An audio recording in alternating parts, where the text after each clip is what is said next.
খাবো না তো কারা খাবে? আমার আপনাকে শায়েস্তা করার জন্য এসআইআর হবে না তো কাদের জন্য করবে? এনআরসি করবে না তো কাদের জন্য করবে? ঠিক।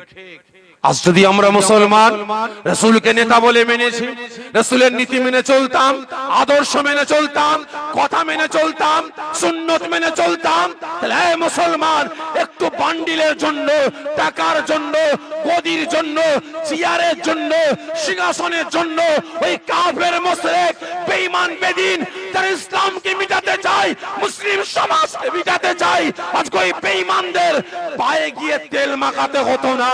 ইনশাআল্লাহ আমরা মুসলমান যদি নীতির উপরে চলতাম, রাসূলের সুন্নাতের উপরে চলতাম, তাহলে বাংলা বলে নয়, এমন কি ভারতের মসনদটাও মোল্লার বাচ্চারা গিয়ে বসতো। ঠিক না বেঠিক? আমরা নীতিতে ঠিক নেই। বলেন তো, মির্জাফর মরে গেছে না বেঁচে আছে? এই সকলে মিলে বলেন, মির্জাফর মরে গেছে না বেঁচে আছে?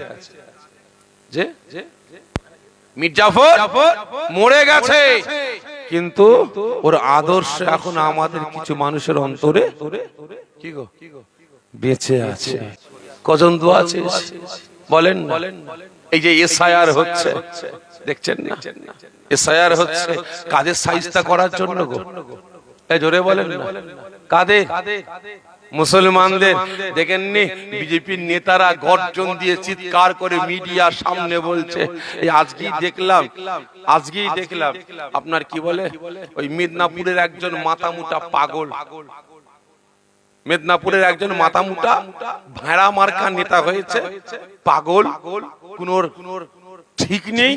আজকে ওই মাথামুটা বলছে খোল্লা যে ভারতে যারা বিভিন্ন দেশ থেকে যারা হিন্দু ভাইরা এসেছে তারা শরণার্থী, তাদের কোনো অসুবিধা নাই, তাদের কোনো অসুবিধা নাই, তবে হ্যাঁ যে বাংলাদেশের বাঙালরা এসেছে তাদেরকে আমরা ঠাঁই দেবো না। যে মুসলমানের নাম বাদ যাবে কোমরে লাথি মেরে বাংলাদেশ তাড়িয়ে দেবো, পাকিস্তান তাড়িয়ে দেবো। ঠিক না বেঠিক? কি বলছে না বলেন? আজকে নোটবন্দি হয়েছে কাদের শায়েস্তা করার জন্য? এই জোরে বলেন। আমাদের জিএসটি করেছে কাদের শায়েস্তা করার জন্য? এই জোরে বলেন। আমাদের যা কিছু করছে এই মোল্লাদের শায়েস্তা করার জন্য। ঠিক না বেঠিক? শায়েস্তা করতে পারছে? এই জোরে বলেন, পারছে? পারেনি।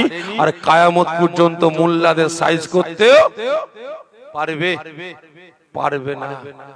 তবে হ্যাঁ আমরা মুসলমান যদি আমরা নীতির উপরে ঠিক থাকি না, ও যত বড় বড়ই নেতা আসুক আল্লাহ ঠিক সাইজ করে দেবে। ঠিক না বেঠিক? আজকে আওয়াজ দিয়ে বলছেন আল্লাহ রাসূলকে ভালোবাসি কতটা, আর আজকে রাসূল আমাকে আপনাকে কতটা ভালোবাসেন একটু বলে অন্যদিকে যাব। একদিন নবী আমার সাহাবা হুজুরদের নিয়ে বসে ওয়াজ নসিহত করছেন, কথাবার্তা বলছেন, হঠাৎ করে নবী আমার বলে উঠলেন, আয়া মা সাহাবারা, আজকে যেভাবে আপনাদেরকে নিয়ে আমি রাসূল ওয়াজ করছি, নসিহত করছি, ঠিক এভাবে আল্লাহ পাকের দয়া জান্নাতে আপনাদেরকে নিয়ে আমি রাসূল কথাবার্তা বলবো। আল্লাহ পাকের মালায়েকা ফেরেশতা জিবরাইল আমি রাসূল আমার কাছে এসে আমাকে সালাম দেবে। আমি রাসূল সালামের উত্তর দিয়ে প্রশ্ন করব, কি ব্যাপার ভাই জিবরাইল আপনি আমার কাছে? জিবরাইল বলবে, হুজুর বেয়াদবি maaf করবেন, আল্লাহ পাক পাঠিয়েছে। কেন? হুজুর আমি জাহান্নামে গিয়েছিলাম, জাহান্নামীরা কেমন দেখার জন্য। হুজুর আমি জিবরাইল যখন জাহান্নামে গেলাম, জাহান্নামীরা আমাকে দেখে চিনতে পেরে যায়। আপনার গুনাহগার উম্মত উম্মতিরা জাহান্নামের ভিতর থেকে কাঁদতে কাঁদতে গর্জন করে চিৎকার করে কাকুতি মিনতি করে বলে, এ আল্লাহ পাকের মালায়েকা ফেরেশতা জিবরাইল, আমরা দুনিয়ার জমিনে গুনাহ করেছিলাম বলে আল্লাহ পাক আমাদের জাহান্নামে ফেলে দিয়েছেন। আজকে জাহান্নামের আগুন আমাদের হাড় হাড্ডি গোশত চামড়া সব খেয়ে ফেলেছে, শুধু জানটা বেঁচে আছে। জাহান্নামের কষ্ট সহ্য করতে পারি না। আমাদের রাসূলকে গিয়ে সালাম দেবেন, আমাদের নাজাতের জন্য একটু দোয়া চাইতে পারবেন। এই কথা শোনার সঙ্গে সঙ্গে নবী আমার থাকতে পারলেন না, চিৎ মেরে উঠলেন। নবী আমার কেঁদে ফেললেন, সঙ্গে সঙ্গে নবী আমার চিৎ মেরে জান্নাতের সিংহাসন থেকে নবী আমার দাঁড়িয়ে পড়লেন। ও আমার ভাইজানেরা, ও নবী পাকের আশিকেরা, ওই সময় আল্লাহ পাকের রাসূল, আল্লাহ পাকের হাবিব, বাবা মাগারা নবী, এতিমেসি নবী আমার জাহান্নামীদের কথাটা শুনে আর থাকতে পারলেন না। বিকট আওয়াজ করে ইয়া কাবিল উম্মতি, ইয়া কাবিল উম্মতি বলে কাঁদতে কাঁদতে নবী আমার জান্নাতের সিংহাসন ছেড়ে দিয়ে সঙ্গে সঙ্গে দাঁড়িয়ে বললেন, আখারে নবী আমার গুনাহগার উম্মত উম্মতিদেরকে আমাকে আপনাকে এতটা মুহাব্বত করেন, এতটা পিয়ার করেন, আখারে নবী আমার সঙ্গে সঙ্গে জান্নাতের মুকুটটা খুলে ফেললেন, জান্নাতের পোশাকটা খুলে ফেলে নবী আমার ইয়া কাবিল উম্মতি, ইয়া কাবিল উম্মতি বলে কাঁদতে কাঁদতে জ্বলন্ত জাহান্নামের আগুনের দিকে যেতে লাগেন। ওই সময় জাহান্নাম দেখতে পায়, হায় হায় হায়, আমি জাহান্নামে কি দৃশ্য দেখতে পাই। আল্লাহ পাকের রাসূল, আল্লাহ পাকের হাবিব, আল্লাহ পাকের বন্ধু, আখিরি জামানার পয়গম্বর, রাহমাতাল লিল আলামিন, শাফিউল মুজনিবিন নবী মুহাম্মদ রাসূলুল্লাহ সাল্লাল্লাহু আলাইহি ওয়াসাল্লাম জাহান্নামের দিকে আসছে।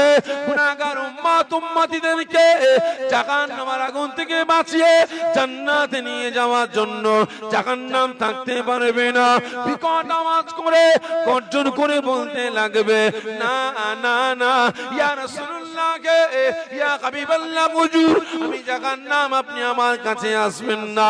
আপনি আমার কাছে আসলে আমি জাহান্নাম বরবাদ হয়ে যাব, আমি জাহান্নাম ধ্বংস হয়ে যাব, আমি জাহান্নাম ঠান্ডা হয়ে যাব। আখারে নবী আমার গুনাহগার উম্মত উম্মতিদের এতটা মুহাব্বত করেন, এতটা পিয়ার করেন, নবী আমার কোনো কথাই কান না দিয়ে পাগলের নাই ইয়া কাবিল উম্মতি, ইয়া কাবিল উম্মতি বলে কাঁদতে কাঁদতে ছুটে ছুটে ছুটে ছুটে গিয়ে রাসূল আমার জ্বলন্ত জাহান্নামের আগুনের সামনে গিয়ে দাঁড়িয়ে যাবে। জোরে হবে না? রাসূল ছুটছেন কাদের ভালোবেসে? জোরে বলেন, কার পক্ষে? কার পক্ষে? আমার আপনার পক্ষে। আর আজকে আমি আপনি উম্মতে মুহাম্মাদি জান্নাতের বাগানে বসে গর্জন দিয়ে বললাম, আমি রাসূলকে জানের থেকে বেশি ভালোবাসি। লজ্জা করা দরকার। আজকে আপনারা ছুটছেন কার পক্ষে? নিজের বিবেককে প্রশ্ন করুন। রাসূল ছুটছে আমার আপনার পক্ষে, আমাকে আপনাকে জাহান্নামের আগুন থেকে বাঁচিয়ে জান্নাতে নিয়ে যাওয়ার জন্য। আর আজ আমি আপনি কার পক্ষে ছুটছি? অসুবিধা হচ্ছে ভাই? লাইন চেঞ্জ করব, ভালো করে বুঝবেন। নবী আমার জ্বলন্ত জাহান্নামের সামনে গিয়ে দাঁড়ালেন আমার আপনার পক্ষে, আমাকে আপনাকে জ্বলন্ত জাহান্নামের আগুন থেকে বাঁচিয়ে জান্নাতে নিয়ে যাওয়ার জন্য। ভালো করে বুঝবেন ভাই। আর আজকে আমি আপনি উম্মতে মুহাম্মাদি হয়ে সে রাসূলের আদর্শ, রাসূলের নীতি, রাসূলের সুন্নাত গুলোকে আজকে জবে করে বেড়াচ্ছি। কি গো, ঠিক না বেটি? আজকে জবে করে কুরবানি করে বেড়াচ্ছে। বুঝার চেষ্টা করো। যখন নবী আমার জ্বলন্ত জাহান্নামের সামনে গিয়ে দাঁড়ালেন, ওই সময় জাহান্নামীরা রাসূল পাক সাল্লাল্লাহু আলাইহি ওয়াসাল্লামকে দেখে চিনতে পেরে যায়। জাহান্নামীরা কাঁদতে কাঁদতে বলে, ইয়া রাসূলুল্লাহ, ইয়া হাবিবাল্লাহ হুজুর, বিয়াদবি মাফ করবেন, দুনিয়ার জমিনে গুনাহ করেছিলাম বলে আল্লাহ পাক আমাদের জাহান্নামায় ফেলে দিয়েছেন। জাহান্নামের আগুন আমাদের হাড় হাড্ডি গোশত চামড়া সব খেয়ে ফেলেছে, শুধু জানটা বেঁচে আছে। হুজুর, জাহান্নামের কষ্ট আমরা সহ্য করতে পারি না, আমাদের নাজাতের জন্য আল্লাহ পাকের দরবারে একটু ফরিয়াদ করি। নবী আমার এই কথা শোনার সঙ্গে সঙ্গে থাকতে পারবেন না, বিকট আওয়াজ করে উঠে ইয়া হাবল উম্মতি, ইয়া হাবল উম্মতি বলে কাঁদতে কাঁদতে জ্বলন্ত জাহান্নামের আগুনের দিকে এগোতে লাগতে। ও আমার ভাইজানেরা, ও নবী পাকের আশিকেরা, ওই সময় আল্লাহ পাকের রাসূল, আল্লাহ পাকের হাবিব, বাবা মাগারা নবী, এতিমেসি নবী আমার জাহান্নামীদের কান্নাটা শুনে, জাহান্নামীদের গর্জনটা শুনে, জাহান্নামীদের কাকুতি মিনতি শুনে নবী আমার ঠিক থাকতে পারবেন না। এক কদম দু কদম করে জাহান্নামের আগুনের দিকে এগোতে আরম্ভ করবেন। ওই সময় জাহান্নাম দেখতে পাবে গতি খারাপ, জাহান্নাম থাকতে না পেরে গর্জন দিয়ে বলতে লাগবে, না না না ইয়া রাসূলুল্লাহ কে ইয়া হাবিবাল্লাহ হুজুর, আমি জাহান্নাম, আপনি আমার কাছে আসবেন না, আপনি আমার কাছে আসলে আমি জাহান্নাম বরবাদ হয়ে যাব, আমি জাহান্নাম ধ্বংস হয়ে যাব, আমি জাহান্নাম ঠান্ডা হয়ে যাব, হুজুর আপনি আমার কাছে আসবেন না। জাহান্নাম থাকতে না পেরে আওয়াজ দিয়ে বলে, ইয়া রাসূলুল্লাহ কে ইয়া হাবিবাল্লাহ হুজুর, আপনি আর আগে আসবেন না, ওই জায়গায় দাঁড়িয়ে যান, দাঁড়িয়ে যান, দাঁড়িয়ে যান, ওই জায়গায় দাঁড়িয়ে দাঁড়িয়ে আপনার পবিত্র জবান দিয়ে আপনি আমি জাহান্নামকে অর্ডার করুন, ওই জায়গায় দাঁড়িয়ে দাঁড়িয়ে আমি জাহান্নামকে হুকুম করুন, আপনার পবিত্র জবান দিয়ে একবার বলুন, এই জাহান্নাম, এই জাহান্নাম, আমি আল্লাহ পাকের রাসূল তোকে অর্ডার দিলাম, তোকে হুকুম দিলাম, জাহান্নামের ভিতরে যত আমার গুনাহগার উম্মত উম্মতিরা আছে জাহান্নামের ভিতর থেকে বাইরে বাগির করে দে, আমি রাসূল আমার সম্মুখে হাজির করে দে, ইয়া রাসূলুল্লাহ কে ইয়া হাবিবাল্লাহ হুজুর, জাহান্নামে আপনাকে আসা লাগবে না, আমার কাছে আসা লাগবে না, আপনার পবিত্র জবান দিয়ে একবার আওয়াজ দিয়ে বলুন, আমাকে অর্ডার দিন, আমাকে হুকুম দিন, আমি জাহান্নাম, আমি কথা দিলাম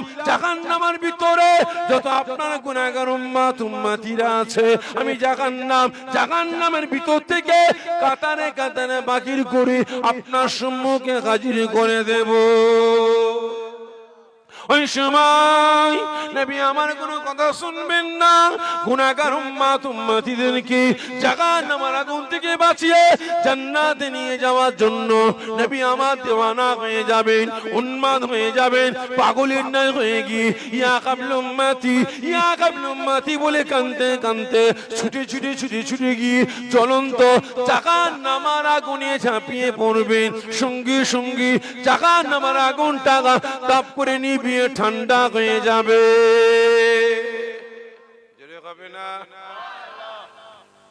আপনারা বলেন জ্বলন্ত জাহান্নামের আগুনে ঝাঁপ দিলেন, বলেন জ্বলন্ত জাহান্নামের আগুনে ঝাঁপিয়ে পড়লেন কে? আওয়াজ দেন। আমাদের চাচা, ফুপা, মামা, কে? দাদু? কি কথা বলে, কে? আমাদের কে? রাসূল, আমাদের নবী। শুধু আমাদের জন্য নবী, আমাদের জন্য রাসূল, আর কিছু না, আমাদের আর কিছু না, শুধু নবী, শুধু রাসূল। এই জোরে বলেন, তিনি আমাদের কে? বলেন শুধু নবী, শুধু রাসূল? না না, এই উম্মতে মুহাম্মাদি শুধু নবী পাক আমার আপনার জন্য শুধু নবী না, শুধু রাসূল না, শুধু আখেরি নবী না, তিনি আমার আপনার ইবাদত, আমার আপনার বান্দেগী, আমার আপনার জীবন, আমার আপনার নেতা, আমার আপনার সরদার, আমার আপনার পথ প্রদর্শক, আমার আপনার শেরতার, আমার আপনার নয়নের মণি। ঠিক না বেঠে? বাঁচতে হলে বাঁচবো আল্লাহ আল্লাহ রাসূলের জন্য, আর মরতে হলে মরবো, জোরে বলেন না, মরতে হলে মরবো, আওয়াজ দেন, মরতে হলে মরবো ঝন্টু মন্টুর জন্য। তাই তো? কার জন্য? বাঁচতে হলে বাঁচবো কার জন্য? আল্লাহ আল্লাহ রাসূলের জন্য, আর মরতে হলে মরবো ঝন্টু মন্টুর জন্য। তাহলে কার জন্য? আল্লাহ আল্লাহ রাসূলের জন্য। ঠিক না বেঠি? আজকে নেতার মতো নেতা পেয়েছে, ভালো করে বুঝবেন, পৃথিবীর জমিনে রাসূল পাক ছাড়া একটা নেতা আমাকে দেখান, তার গোলামতি করে বেড়াবো। পৃথিবীর জমিনে রাসূল পাক ছাড়া একটা নেতা দেখান, তার অনুগামীর জন্য সে নেতা কেঁদেছে, অনুগামীর ঘরে আগুন লাগিয়েছে, অনুগামী ঘরে ভিতরে আটকে আছে, নেতা ছুটে গিয়ে ঝাঁপিয়ে পড়ে নেতা অনুগামীকে বাঁচাচ্ছে, অনুগামীর মাথা ফাটিয়েছে, অনুগামীর হাত ভেঙেছে, ঠ্যাং ভেঙেছে, নেতা কাঁদতে কাঁদতে বলছে, ও আমার অনুগামী, ওর কেন মাথা ফাটালি? ও আমার অনুগামী, ওর কেন হাত ভাঙলি? ও আমার অনুগামী, ওর কেন ঠ্যাং ভাঙলি? আমার মাথা ফাটা, আমার হাত ভাঙ, আমাকে আমার ঠ্যাং ভাঙ। দেখেছেন? আছে এরকম নেতা, বলেন আছে? অনুগামীকে জেলে ঢুকিয়েছে, নেতা গিয়ে জেলে ঝাঁপিয়ে পড়েছে। আমার অনুগামী জেলে, অসম্ভব। আমি নেতাও জেলে যাব, অনুগামী জাহান্নামায়, নেতা গিয়ে ঝাঁপিয়ে পড়ে বলছে না না, আমার অনুগামী যখন জাহান্নামায়, আমি নেতাও জাহান্নামায় ঝাঁপিয়ে পড়লাম। ঠিক না বে ঠিক? নেতার মতো নেতা পেয়েছি, নেতার মতো নেতা পেয়েছি, সরদারের মতো সরদার পেয়েছি। কিন্তু হলে কি হবে ভাই? হলে কি হবে? নাম কি অস্ত? কি তাই তো নাকি? নাম কি অস্ত? আজকে জানতে চাই, এতগুলো মুসলমান এখানে হাজির আছে, রাসূলকে নেতা বলে মানে না? ঠিক কথা বলবেন, মিথ্যা বলবেন না। রাসূলকে নেতা বলে মানে? হ্যাঁ, কি আওয়াজ দিচ্ছেন, কে দিচ্ছেন না বুঝতে পারছি না। রাসূলকে নেতা বলে, সরদার বলে, আখরি নবী বলে, আমাদের ঈমান, আমাদের ইবাদত বলে মানেন? হ্যাঁ ঠিক বলছেন। আমাদের গ্রামে, আমাদের পাড়ায়, আমাদের আপনার থানায়, আমাদের জেলায়, আমাদের রাজ্যে যারা আছে, এদেরকে নেতা বলে মানেন না রাসূলকে নেতা বলে মানেন? সকলে মিলে বলেন রাসূলকে। কতজন বলছেন হ্যাঁ ভাইজান রাসূলকে নেতা বলে মানি? আমার সঙ্গে হাতটা উঁচা করে একবার দেখিয়ে তাকবীর দেন তো দিকে, নারায়ে তাকবীর। হাত নামাবেন না, অর্ধেক মানেন নাকি? পুরো হাত তোলেন, জোরে তাকবীর দেন, নারায়ে তাকবীর। আরো জোরে নারায়ে তাকবীর। হাত নামিয়ে দেন। ভাই বুঝতেই পেরেছি, শুরুয়া হালাল, বুটুয়া হারাম। শুরুয়া হালাল, বুটুয়া হারাম। রাসূলকে নেতা বলে মানি, নীতি মানি না। আরে এদের নেতা বলে মানি না, নীতিটা মানি। এদেরকে নেতা বলে মানি, রাসূলকে নেতা বলে মানি, নীতি মানি না। আর এদের নেতা বলে মানি না, নীতিটা মানি। শুরুয়া হালাল, বুটুয়া হারাম। মুলি সাহেব জলসায় গেছে, 1টা থেকে 3টে পর্যন্ত জলসা করেছে। স্টেজ থেকে নেমে বাড়িওয়ালাকে বলছে বাবা কি খাবার আছে দে, বহুত দূরে যাব তো, রাস্তায় দোকান বন্ধ, হোটেল বন্ধ, খেতে পাবো না, কি খাবার আছে দে। কি হবে? বাড়িওয়ালা এক গামলা তরকারি আর একটা প্লেটে ভাত নিয়ে এসেছে। কি ওতে? হুজুর তরকারি খোল, খুলেছে। কি ওটা? হুজুর মুরগি। বাপ মুরগি তো দেখতে পাচ্ছি, কি মুরগি? দেশি না পোল্ট্রি? হুজুর পোল্ট্রি মুরগি। হ্যাঁ পোল্ট্রি। আমি তো বাপ পোল্ট্রি খাই না। তাহলে কি হবে হুজুর? বাবা গরু গোশত আছে। যে হুজুর মাছ আছে। যে হুজুর মাছ আর মুরগি কিনতে গিয়েছিলাম, কিন্তু বড় পড়া মুরগি দেখে হুজুর আর লোভ সামলাতে পারিনি, বড়টা নিয়ে এসে সব রান্না করে আপনাকেই দিয়েছি। বলিস কি বাপ? শাকসবজি কিছু নাই, আলু ভর্তা, ডাল নাই। যে হুজুর, যে হুজুর না। তাহলে কি হবে? আমি খাবো কি দিয়ে? আমি খাবো কি দিয়ে? বাড়িওয়ালা বলে হুজুর কি নুন আনবো? বলিস কি বাপ? সাদা ভাত নুন দিয়ে চটকে খাবো? এদিকে হোটেলও বন্ধ হয়ে গেছে, রাত 3টার পরে হোটেল আর খোলা পাওয়া যাবে? যদিও খোলা থাকে, দোকান সব গুছোচ্ছে, খাওয়া পাবো না। কি হবে? এত রাস্তা না খেয়ে ঘরে গিয়ে ঘুমাবো? তারা কাজ কর। মুরগি তো খাই না, বুটি তো খাই না, বুটিগুলো ঠেলে ঠেলে সরিয়ে দিয়ে সুরোটা দে। কি বললো? সুরোটা দে। শুরুয়া হালাল আর বুটুয়া হারাম। রাসূলকে নেতা বলে মানি, নীতি মানি না। আরে এদের নেতা বলে মানি না, নীতিটা মানি। নির্লজ্জ বেগায়া মুসলমান, আজকে আমি আপনি